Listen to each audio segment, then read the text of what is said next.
नमस्कार दोस्तों, स्वागत है आपको अपने YouTube चैनल एग्रो पाठशाला में। दोस्तों, आज की इस वीडियो में हम बात करेंगे जो यूथ पब्लिकेशन का अपना सीरीज चल रहा है उसका पार्ट 5 के बारे में, यानी कि 5th जो लेक्चर है इसके बारे में बात करेंगे। यहाँ मिस मैच है तो इसको आप एडिट कर लेंगे। देखिए, जैसे आपको पता है कि यूथ पब्लिकेशन का अपना सीरीज चल रहा है जिसमें हमने एग्रोनॉमी सब्जेक्ट एग्रोनॉमी लिया है और एग्रोनॉमी का जो टॉपिक है यानी कि क्लाइमेट और रिसर्च इंस्टीट्यूट के बारे में हम लोग पढ़ रहे हैं। जलवायु और अनुसंधान के बारे में सारी चीज़ें देख रहे हैं। जितने भी क्वेश्चन होते हैं वो क्वेश्चन करते हैं, उसके साथ साथ जो भी एक्स्ट्रा फैक्ट होता है उस फैक्ट को भी देखने का काम करते हैं। तो इस तरह से मल्टीपल ऑफ क्वेश्चन को हम डेली प्रैक्टिस कर लेते हैं। बाकी आप लोग अगर चैनल पर नए हैं और फर्स्ट बार ये वीडियो देख रहे हैं तो आप हमारे चैनल एग्रो पाठशाला को सब्सक्राइब कर ले ताकि जब भी कोई वीडियो आए, कोई भी नोटिफिकेशन आए तो आपके पास पहुंच जाए। और उसके साथ साथ अगर आप टेलीग्राम ग्रुप में जुड़े नहीं हैं तो आप वहां पे भी जुड़ सकते हैं। हम लोग डेली क्वेश्चन प्रैक्टिस करते हैं तो आप भी क्वेश्चन प्रैक्टिस कर सकते हैं। आने वाले कोई भी एग्जाम में आप जब क्वेश्चन प्रैक्टिस करके जाते हैं तो आपका तैयारी मजबूत होता है और आप वहाँ पर क्वेश्चन लगा के आते हैं। उसके बाद बात करें कि इस सीरीज, जैसे बहुत स्टूडेंट का ये क्वेरी था कि सर ये जो सीरीज़ है ये यूपी वाले स्टूडेंट के लिए है या फिर ऑल स्टूडेंट इसमें ये वाले सीरीज़ लगा सकते हैं। तो देखिए, क्वेश्चन कोई भी हो जो एग्रीकल्चर से रिलेटेड हो, ये किसी भी एग्जाम में पूछा जाता है। तो ये जो सीरीज चल रहा है ये सभी प्रतियोगिता परीक्षा के लिए है, यानी कि ऑल एग्रीकल्चर कॉम्पिटिटिव एग्जाम के जितने भी एग्जाम होते हैं, चाहे वो सेंट्रल लेवल का हो या स्टेट लेवल का, वो सारी चीज़ें इसमें जो भी क्वेश्चन एग्रीकल्चर से आते हैं वो सारी चीज़ें जिक्र किया गया है, उसके बारे में बताया गया। चलिए आज के इस वीडियो में बात कर लेते हैं। हमने कल 49 तक यानी कि 59 तक चीज़ें देख ली थी और क्वेश्चन देख ली थी और उसके साथ साथ जो भी एक्स्ट्रा फैक्ट था वो सारी चीज़ें हमने देख लिया था। आज का हमारा जो क्वेश्चन है ये 60 नंबर का है। 60 नंबर क्वेश्चन क्या कह रहा है इसको देखते हैं। पहला क्वेश्चन कह रहा है इस सीरीज़ का कि भारत के प्रधानमंत्री यानी कि प्राइम मिनिस्टर ऑफ इंडिया द्वारा जो संपूर्ण राष्ट्र के विकास में विज्ञान और प्रौद्योगिकी के महत्वपूर्ण भूमिका किए जाने के लिए अनुरूप 21 जय विज्ञान राष्ट्रीय विज्ञान एवं प्रौद्योगिकी मिशनों को किस वर्ष आरंभ किया। यानी कि बताया जा रहा है कि प्राइम मिनिस्टर ऑफ इंडिया के द्वारा जो डेवलपमेंट एंड टेक्नोलॉजी पे जो जोर दिया गया है उसमें से जो अनुरूप 21 जय विज्ञान राष्ट्रीय विज्ञान एवं प्रौद्योगिकी मिशन है वो किस वर्ष आरंभ किया गया है। तो बात किया जाए इस आंसर का तो इसका राइट आंसर बी हो जाएगा, यानी कि 1999 में इसका प्रारंभ किया गया। अब यहीं से एक ईयर याद रखेंगे 2004 में क्या हुआ था। तो जो एम स्वामीनाथन जी है इन्होंने एक कमीशन बनाया था कि कमीशन ऑफ फार्मर्स वेलफेयर के बारे में। तो 2004 में इनको ये कमीशन बना हुआ था, तो यहाँ से इसको याद रखेंगे। इससे रिलेटेड जो भी फैक्ट है उसको देख लेते हैं। देखिए, इससे रिलेटेड क्या फैक्ट है। जैसे आपको पता है कि हमने बताया कि भारत सरकार द्वारा यानी कि भारत के प्रधानमंत्री के द्वारा संपूर्ण राष्ट्र में विकास एवं प्रौद्योगिकी की महत्वपूर्ण भूमिका किए जाने के लिए अनुरूप 21 जय विज्ञान राष्ट्रीय विज्ञान एवं प्रौद्योगिकी मिशनों को स्टार्ट किया किस वर्ष, तो 1999 में, यानी कि 1999 में।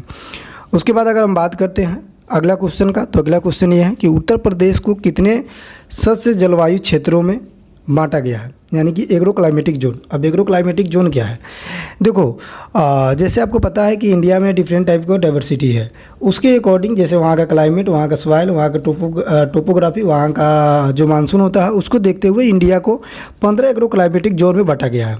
अब 15 एग्रो क्लाइमेटिक जोन में बांटा गया है इंडिया की अगर बात करें, लेकिन यहाँ क्वेश्चन पूछा जा रहा है कि स्पेशली उत्तर प्रदेश में कितने एग्रो क्लाइमेटिक जोन है। तो उत्तर प्रदेश में टोटल 9 एग्रो क्लाइमेटिक जोन है, ठीक है। तो एग्री क्लाइमेटिक जोन, जैसे बिहार में आपको पता होगा कि बिहार में कितने एग्रो क्लाइमेटिक जोन है, तो 5 एग्रो क्लाइमेटिक जोन है बिहार में। उसी तरह से जो उत्तर प्रदेश है काफ़ी बड़ी राज्य है और इंडिया का सबसे पॉपुलेशन वाइज अगर देखा जाए, पॉपुलेशन वाइज अगर हम देखते हैं तो सबसे मतलब हाईएस्ट पॉपुलेशन वाले ये स्टेट है। तो उत्तर प्रदेश में 9 एग्रो क्लाइमेटिक जोन है। और ये जो क्वेश्चन आप देख रहे हैं ये यूपी के जितने भी एग्ज़ाम हुए हैं, चाहे वो यूपी PGTA का एग्ज़ाम हो या यूपी PCS प्री का एग्ज़ाम हो या यूपी PGT का एग्ज़ाम हो या यूपी लैंड रिसोर्सेज वाले प्रोग्राम हो, लैंड डेवलपमेंट अथॉरिटी का जितने भी एग्ज़ाम हो, वो सारी चीज़ें एग्ज़ाम में ये क्वेश्चन पूछा गया है। बाकी ये जो 9 एग्रो क्लाइमेटिक जोन है इसको आप देख लेंगे। अगला क्वेश्चन की बात करें तो अगला क्वेश्चन ये कह रहा है 62 नंबर क्वेश्चन कि राष्ट्रीय कृषि वानिकी अनुसंधान केंद्र कहाँ पे है। जो national research centre for agro forestry होता है, वानिकी का मतलब होता है फॉरेस्ट्री से रिलेटेड जो इंस्टीट्यूट है वो कहाँ पे एस्टेब्लिशमेंट है। तो आपको पता है कि फॉरेस्ट्री से रिलेटेड जो इंस्टीट्यूट है वो झांसी में है, और झांसी कहाँ है, तो ये उत्तर प्रदेश में। ठीक है। तो झांसी उत्तर प्रदेश में ये एस्टेब्लिशमेंट है इसका अनुसंधान। देखिए वहीं बात किया जाए तो इसे इंग्लिश में national research centre of the agro forestry, जैसे हमने बताया कि झांसी कहाँ है, उत्तर प्रदेश में। उसके बाद अगर दूसरा रिलेटेड फैक्ट देखें तो यहाँ पे लिखा हुआ है राष्ट्रीय खरपतवार यानी कि नेशनल वीड रिसर्च इंस्टीट्यूट कहाँ पे है, तो जबलपुर उत्तर प्रदेश में ये भी पड़ता है। सॉरी, जबलपुर उत्तर प्रदेश में नहीं है, आप यहाँ पे अति करेंगे, एडिट करेंगे, ये मध्य प्रदेश में है। जबलपुर कहाँ पे है, मध्य प्रदेश में। उसके बाद फिर अगला क्वेश्चन आ जाता है कि इंडियन शुगर रिसर्च इंस्टीट्यूट कहाँ पे है, तो ये कानपुर उत्तर प्रदेश में एस्टेब्लिशमेंट है। वहीं फिर दूसरा रिसर्च इंस्टीट्यूट राष्ट्रीय वनस्पति अनुसंधान संस्थान की अगर बात किया जाए तो ये कहाँ है, उत्तर प्रदेश लखनऊ में ये एस्टेब्लिशमेंट है। अब अगला क्वेश्चन देख लेते हैं, अगला क्वेश्चन क्या कह रहा है। अगला क्वेश्चन की बात करें तो 63 नंबर क्वेश्चन ये कह रहा है कि भारतीय सब्जी अनुसंधान केंद्र कहाँ पे है। जैसे हमने पिछले वीडियो में भी बताया था, पिछले लेक्चर में भी बताया था कि इंडियन वेजिटेबल रिसर्च इंस्टीट्यूट कहाँ पे है, एस्टेब्लिशमेंट है, तो ये वाराणसी में है। और ईयर पूछ लिया जाएगा कि कब एस्टेब्लिशमेंट हुआ था, तो 1971 में ये एस्टेब्लिशमेंट हुआ था। और ये संस्थान कहाँ पर स्थित है, तो वाराणसी उत्तर प्रदेश में है। अब देखिए इसको हम बोलते हैं Indian Institute of vegetable research, जो वाराणसी उत्तर प्रदेश में एस्टेब्लिशमेंट है। उसके बाद IVRI के बारे में जैसे हमने आपको बताया था कि इंडियन वेटरनरी रिसर्च इंस्टीट्यूट कहाँ पे है, तो इज्जतनगर उत्तर प्रदेश में। उसके बाद Indian Institute of the Sugar Cane Research कहाँ है, तो लखनऊ में है। वहीं अगर आपसे SBI पूछ दे, जैसे SBI का full form state bank of India नहीं, SBI का फुल फॉर्म एग्रीकल्चर में होता है कि शुगर केन ब्रीडिंग इंस्टीट्यूट कहाँ पे है, तो कोयम्बटूर में है। और एस्टेब्लिशमेंट कब हुआ था, तो 1920 में, यानी कि 1912 में, 1912 में इसका एस्टेब्लिशमेंट हुआ था। वहीं अगर आपसे पूछ दे कि एग्रीकल्चर से रिलेटेड यानी कि Indian Institute of the horticulture research कहाँ पे है, तो हसरघट्टा, ये बेंगलोर में है। एस्टेब्लिशमेंट कब हुआ था, तो 1967 में, 1967 में इसका एस्टेब्लिशमेंट हुआ था। और ये कहाँ पे हेडक्वार्टर है, तो बेंगलोर है। अब दूसरा क्वेश्चन, अगला क्वेश्चन हम ये है कि भारत के द्वारा प्रथम विश्वविद्यालय कृषि विश्वविद्यालय। अब देखो ये क्वेश्चन जितने भी हमने लेक्चर देखा है उस सारे लेक्चर में कहीं ना कहीं आया हुआ है। डैट मीन्स कि ये क्वेश्चन काफ़ी इंपॉर्टेंट है एग्रीकल्चर पर्सपेक्टिव से, एग्जाम पर्सपेक्टिव से, हर एक एग्जाम में आपको देखने को मिल ही जाता है। इसलिए इंपॉर्टेंट है क्योंकि ये एग्रीकल्चर का फर्स्ट एग्रीकल्चर यूनिवर्सिटी है। इसलिए पूछा जाता है कि आप अगर एग्रीकल्चर फील्ड में हो तो क्या आपको पता है कि जो भारत का फर्स्ट एग्रीकल्चर विश्वविद्यालय है वो कौन सा है। तो जैसे हमने आपको बताया ही है कि गोविंद बल्लभ पंत कृषि तकनीकी प्रौद्योगिकी विश्वविद्यालय यानी कि JBV पंतनगर यूनिवर्सिटी जो भारत का प्रथम कृषि विश्वविद्यालय है। तो राइट आंसर की अगर हम बात करें तो ये इसका राइट आंसर हो जाएगा। और ये हमने पिछले वीडियो में भी आपको बताया था। इस्टेब्लिशमेंट ईयर का अगर बात करें तो ये 1960 में इस्टेब्लिशमेंट हुआ था और इससे शॉर्ट फॉर्म में JPPEU कहते हैं, जो पंतनगर में ये इस्टेब्लिशमेंट है। उसके साथ साथ अगला क्वेश्चन की अगर हम बात करें तो लिखा हुआ है राष्ट्रीय कृषि अनुसंधान परियोजना का स्थापना कब हुई थी। जो नेशनल एग्रीकल्चर रिसर्च है उसका जो परियोजना है, प्रोग्राम है, वो इस्टेब्लिशमेंट कब हुआ था। तो ईयर का बात करें तो ये 1988 में यानी कि 1988 में इसका इस्टेब्लिशमेंट किया गया था। अब वहीं पूछ दिया जाए कि एस्टेब्लिशमेंट कब किया गया था, तो हमने बता दिया कि 1988 में किया गया था और ये 7वीं पंचवर्षीय योजना है। अब ये पंचवर्षीय योजना क्या है, जैसे आपको पता है कि आफ्टर फ्रीडम यानी कि आफ्टर इंडिपेंडेंस, स्वतंत्रता के बाद हमने क्या किया कि एक प्रोग्राम चलाया जिसको हमने बोलते थे 5 ईयर प्रोग्राम। 5 ईयर प्रोग्राम में क्या होता था कि हम कोई टॉपिक डिसाइड करते थे और उस पर 5 साल कंटिन्यू काम करते थे उसको आगे बढ़ाने के लिए। जैसे मान लो कि फर्स्ट 5 ईयर में क्या हुआ कि एग्रीकल्चर पे डेवलपमेंट पे काम करना है, तो 5 साल हम सिर्फ एग्रीकल्चर डेवलपमेंट पे काम करेंगे। तो वहीं पंचवर्षीय योजना कहा जाता है। उसमें जो 7वीं पंचवर्षीय योजना है, ऐसे पंचवर्षीय योजना की बात करें तो अभी तक 12 या 14 पंचवर्षीय योजना आ चुकी है। अब उसको रिप्लेस करके प्लानिंग कमीशन के द्वारा, मतलब उसको रिप्लेस करके उसको नीति आयोग बना दिया गया है। लेकिन अगर पूछ दिया जाए कि 7वीं पंचवर्षीय योजना के द्वारा कौन सा एस्टेब्लिशमेंट हुआ था रिसर्च, तो राष्ट्रीय कृषि अनुसंधान परियोजना का स्थापना हुआ था। उसके बाद वहीं पूछते कि राष्ट्रीय कृषि नवी प्रवर्तन परियोजना कब स्टार्ट हुआ था, तो जुलाई 2006 में ये विश्व बैंक के द्वारा एस्टैब्लिशमेंट किया गया था। फिर अगला क्वेश्चन ये आ जाता है कि केंद्रीय समुद्री मत्स्य अनुसंधान संस्थान कहाँ पे है। तो जो मत्स्य होता है यानी कि जो फिशरीज से होता है, यानी कि मरीन जो होता है, मरीन क्या होता है, तो मरीन वैसे फिशरीज को बोला जाता है जिसको हम सलाइन्स जो वाटर होता है उसमें हम ग्रो करते हैं, उसको हम क्या बोलते हैं, मरीन बोलते हैं, जिसे समुद्र में ग्रो करते हैं, सी में ग्रो करते हैं। तो इसका एस्टेब्लिशमेंट का अगर बात करें तो ये कहाँ पे है, कोची कहाँ पड़ता है? तो ये केरल में है। अब यहाँ इसे फुल फॉर्म की अगर हम बात करते हैं तो फुल फॉर्म इसको बोला जाता है central marine fisheries research institute. और ये केरल में कोची जो केरल में पड़ता है वो इस्टेब्लिशमेंट है। कब इस्टेब्लिशमेंट है? 1947 में इस्टेब्लिशमेंट किया गया है। वहीं मरीन से यानी कि फिशरी से रिलेटेड एक और इंस्टीट्यूट है जिसको बोलते हैं central institute of the fisheries education. ये कहाँ है? ये मुंबई में महाराष्ट्र में इस्टेब्लिशमेंट है। अगला क्वेश्चन की बात करें तो अगला क्वेश्चन पूछा जा रहा है कि पर्यावरणीय प्रदूषण होता है, यानी कि जो हमारा एटमॉस्फेयर होता है वो प्रदूषण होता है, पॉल्यूट होता है, किसकी वजह से? कौन सा गैस है जिससे हमारा जो पर्यावरण है वो प्रदूषित होता है? तो आपको बहुत अच्छी से पता है कि जो कार्बन डाइऑक्साइड होता है उससे हमारा कार्बन मोनोऑक्साइड, देखो कार्बन डाइऑक्साइड तो होता ही है लेकिन सबसे ज़्यादा अगर पॉल्यूट की बात करें तो कार्बन मोनोऑक्साइड। अब कार्बन मोनोऑक्साइड कैसे होता है? जैसे इंडस्ट्री में आप लोग जो धुआं देखते हैं, धुआं जिसको बोलते हैं, उस धुएँ से जो धुआं निकलता है, जैसे आप सिगरेट पीते हैं मतलब स्मोकिंग करते हैं तो इसमें स्मोकिंग में जो धुआं निकलता है उसको हम कार्बन मोनोऑक्साइड कहते हैं। चाहे कोई चीज़ें ईंधन जल रही होती है तो हम क्या कहते हैं? उसे कार्बन मोनोऑक्साइड कहते हैं। तो कार्बन मोनोऑक्साइड जो होता है ये पर्यावरण को प्रदूषित करता है और सबसे ज़्यादा जो योगदान है, जबकि देखिए ये हमने बता दिया कि कार्बन मोनोऑक्साइड ये कार्बन जो है ये पर्यावरण को प्रदूषित करता है। वहीं अगर हम बात करें O3 क्या है? Ozone layer. ओजोन लेयर किसमें पाया जाता है? तो एटमॉस्फेयर का वो लेयर जिसमें स्ट्रेटोस्फेयर लेयर आता है उसमें ओजोन लेयर पाया जाता है। ओजोन लेयर का काम क्या होता है? जो हमारा परावैंगनिक किरणें यानी कि अल्ट्रावायलेट रेडिएशन है उसको प्रिवेंट करने का काम करता है, रोकने का काम करता है। उसके साथ कार्बन मोनोऑक्साइड ये भी देखो मतलब जो कार्बन डाइऑक्साइड होता है ये भी पर्यावरण को प्रदूषित करता है लेकिन सबसे ज़्यादा कार्बन मोनोऑक्साइड करता है। N2O जो नाइट्रोजन होता है ये वायुमंडलीय गैस है, ये गैसेस एटमॉस्फेयर में पाया जाता है। उसमें जो कार्बन मोनोऑक्साइड होता है वो काफ़ी हार्मफुल पहुंचाता है अपना एटमॉस्फेयर को। अगला क्वेश्चन ये हो जाता है कि भारतीय कृषि अनुसंधान परिषद का पहला महानिदेशक कौन थे? यानी कि जो इंडियन काउंसलिंग रिसर्च इंस्टीट्यूट था उसका पहला महानिदेशक यानी कि जिसे हम GD कहते हैं, जनरल डायरेक्टर कहते हैं, वो कौन थे? पहला MS स्वामीनाथन, दूसरा डॉक्टर OP गौतम, तीसरा डॉक्टर BP पाल और चौथा इनमें से कोई नहीं। तो आपको बहुत अच्छा से पता है और ये क्वेश्चन बार बार और हर एग्जाम में रिपीट होते हैं कि डॉक्टर BP पाल जो है ये पहला DG थे ICR का। फिर अभी क्वेश्चन ये बन जाता है आपका लेटेस्ट क्वेश्चन कि अभी का DG कौन है और अभी का ICR का अध्यक्ष कौन है? देखिए अध्यक्ष का बात करें तो अध्यक्ष वो होता है जो हमारे भारत सरकार का कृषि मंत्री होता है। तो कृषि मंत्री कौन है? शिवराज जी चौहान जी, जिसे हम लोग प्यार से मामा बोलते हैं। तो उनको क्या बोला जाता है कि ICR के अध्यक्ष। लेकिन अगर वहीं जनरल डायरेक्टर की बात आ जाए, DG साहब की बात आ जाए, तो अभी जो बना हुआ है, अभी जो DG है वो मंगनी लाल जाट साहब जी, ये DG है ICR का।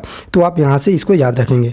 लेकिन अगर आपसे पूछ दिया जाए कि भारत कृषि अनुसंधान परिषद यानी कि जो एग्रीकल्चर काउंसलिंग रिसर्च ICR है, अच्छा आप बताओ ICR का एस्टेब्लिशमेंट ईयर कब मनाए जाते हैं? आपको हमने बताया था ये संस्था 1929 में यानी कि 16 जुलाई को एस्टेब्लिशमेंट होता है।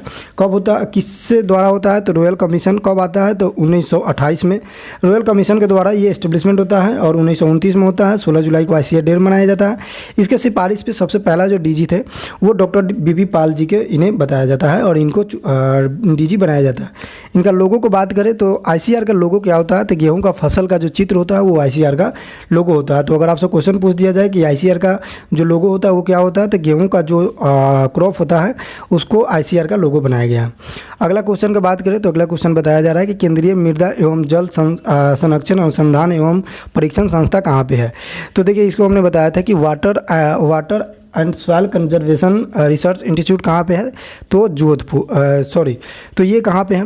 ये इसका अगर हम बात करें कि केंद्रीय मृदा एवं जल संरक्षण की अगर हम बात करते हैं तो ये देहरादून में इस्टेब्लिशमेंट है। और कब इस्टेब्लिशमेंट हुआ था? तो 1974 में इसका इस्टेब्लिशमेंट हुआ था। तो वाटर एंड सॉइल कंजर्वेशन का बात जैसे ही आता है तो आप देहरादून बताओगे कि देहरादून इसका इस्टेब्लिशमेंट ईयर मनाया गया, मतलब इस्टेब्लिशमेंट है। अब देखो जैसे हमने बताया कि 1974 में इसका इस्टेब्लिशमेंट हुआ था और इसको इंग्लिश में हम कहते हैं कि central soil and water conservation research training institute, जो देहरादून उत्तराखंड में, पहले उत्तर प्रदेश का पार्ट हुआ करता था लेकिन आफ्टर देन उसको जब डिवाइड हुआ तो वो उत्तराखंड का पार्ट हो गया। तो अभी उत्तराखंड एक नया स्टेट है। उसके साथ साथ रिलेटेड जितने भी फैक्ट है वो उसको देख लेते हैं। अब उसमें हम बात करें कि सॉइल से रिलेटेड, देखो सॉइल वाटर कंजर्वेशन देहरादून 1974 में इस्टेब्लिशमेंट हुआ था, डेट सॉल्व। अगला बात करते हैं इंस्टीट्यूट से जो सॉइल से रिलेटेड है, वो है central institute of the saline research institute, यानी कि जो सलाइन सॉइल होता है, सैलिनिटी सॉइल होता है, उसका रिसर्च इंस्टीट्यूट कहाँ है? तो करनाल करनाल हरियाणा में है। उसके साथ साथ अगर आपसे पूछ दे कि central arid zone research institute, जो एरिड होता है, एरिड जोन होता है, वो कहाँ पे है, तो ये जोधपुर राजस्थान में जो पड़ता है वहाँ पे ये इंस्टीट्यूट एस्टेब्लिशमेंट है। फिर अगला इंस्टीट्यूट की बात करें तो ये है Indian Institute of the soil science. Indian Institute of the soil science ये कहाँ पे एस्टेब्लिशमेंट है, तो ये भोपाल मध्य प्रदेश में एस्टेब्लिशमेंट है।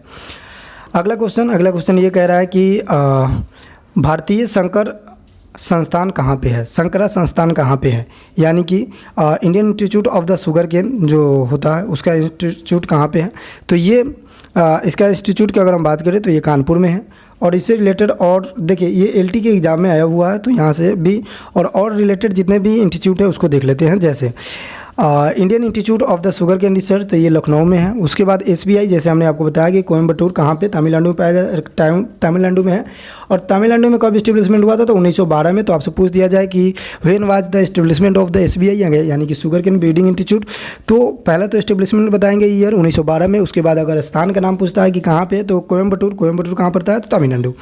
उसके बाद नेशनल शुगर रिसर्च इंस्टीट्यूट की अगर हम बात करें तो ये कानपुर में है, जो आपका क्वेश्चन में था, नेशनल शुगर इंस्टीट्यूट। उसके बाद नेशनल बोटनिकल रिसर्च इंस्टीट्यूट, तो ये लखनऊ में है। उसके बाद national institute of the pulses की बात करें तो ये कानपुर में एस्टेब्लिशमेंट है।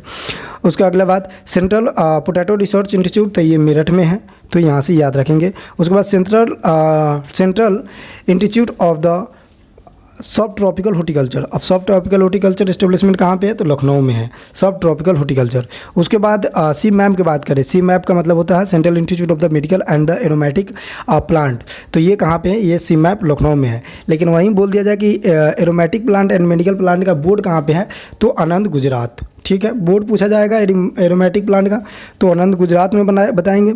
और वहीं अगर आपसे पूछ दिया जाए कि इसका जो एरोमेटिक प्लांट का सेंटर कहाँ पे है, तो आप क्या बताओगे, लखनऊ उत्तर प्रदेश।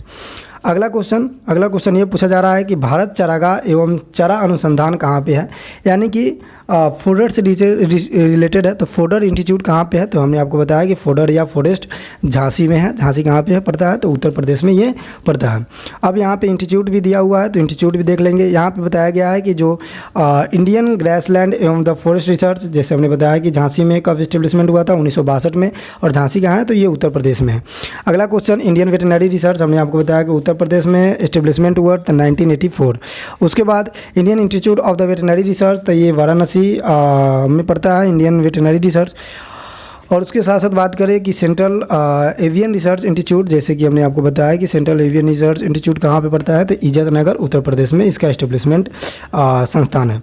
अगला क्वेश्चन की बात करें तो अगला क्वेश्चन बताया गया है कि केंद्रीय विश्वविद्यालय जिनमें कृषि संकाय नहीं है, यानी कि वैसे विश्वविद्यालय जिसमें कृषि संकाय नहीं होती है, उसको क्या बोलते हैं कि केंद्रीय विश्वविद्यालय, वो कहाँ पे इस्टेब्लिशमेंट है, तो वो विश्वविद्यालय इलाहाबाद में इस्टेब्लिशमेंट है। इससे रिलेटेड फैक्ट की अगर हम बात करें तो इससे रिलेटेड फैक्ट की अगर हम बात करते हैं तो यहाँ पाते हैं कि कृषि विश्वविद्यालय जिसमें कृषि संकलन है वो कौन कौन से हैं, हिंदू विश्वविद्यालय वाराणसी, अलीगढ़ मुस्लिम विश्वविद्यालय अलीगढ़ में, उसके बाद शिव भक्ति शांति निकेतन कहाँ पे, तो ये पश्चिम बंगाल मतलब वेस्ट बंगाल में ये पड़ता है। उसके साथ साथ अगर बात करें कि केंद्रीय कृषि, जैसे आपको पता होगा कि सेंट्रल यूनिवर्सिटी 3 है हमारे पास, तो कौन कौन से, सबसे पहला जो सेंट्रल यूनिवर्सिटी है मणिपुर है, यानी कि सेंट्रल एग्रीकल्चर यूनिवर्सिटी मणिपुर, जो इम्फाल इसकी राजधानी है। उसके बाद दूसरा अगर पूछ दिया जाए तो रानी लक्ष्मीबाई केंद्रीय विश्वविद्यालय, ये कहाँ पे है, झांसी उत्तर प्रदेश में। तीसरा विश्वविद्यालय यानी कि जो हमारा केंद्रीय यानी कि सेंट्रल एग्रीकल्चर यूनिवर्सिटी है वो 3 है। पहला तो केंद्रीय विश्वविद्यालय मणिपुर, और दूसरा है रानी लक्ष्मी केंद्रीय विश्वविद्यालय झांसी, तीसरा है डॉक्टर राजेंद्र प्रसाद जिसे हम पूसा के नाम से जानते हैं, वो कहाँ पे है, बिहार में है। तो आपसे क्वेश्चन ये भी पूछ दिया जाता है कि केंद्रीय विश्वविद्यालय में सबसे पहला जो एग्रीकल्चर सेंट्रल यूनिवर्सिटी है वो कौन सा है, तो आपको बताना है कि केंद्रीय विश्वविद्यालय मणिपुर सबसे पहला सेंट्रल यूनिवर्सिटी के तौर पे जाना जाता है। तो यहाँ तक आज तक हम मतलब हम यहीं तक देखेंगे, कल इसके आगे हम मूव ऑन करेंगे और इससे आगे हम देखने का प्रयास करेंगे। आज तक जो भी आपको डाउट हो तो आप लोग डाउट बता सकते हैं, कमेंट में लिख सकते हैं, और कुछ भी इंप्रूवमेंट की रिक्वायरमेंट हो कि सर आपको ये चीज़ें करनी चाहिए तो आप बता सकते हैं। उससे रिलेटेड उसके साथ साथ हम आपको ये भी बताते हैं कि आपको किसी भी प्रकार का डाउट होता है एग्रीकल्चर सेक्टर में तो आप मेरा नंबर ले लीजिए 8076921823। इस पर आप डायरेक्ट कॉल कर सकते हैं, मैसेज कर सकते हैं, आपको 24 आवर्स में रिप्लाई दे दिया जाता है। बाकी अगर आप चैनल से नए हैं तो सब्सक्राइब कर लीजिए, क्योंकि आपके लिए इतना मेहनत किया जाता है। मिलते हैं अगले वीडियो में, जब तक के लिए धन्यवाद।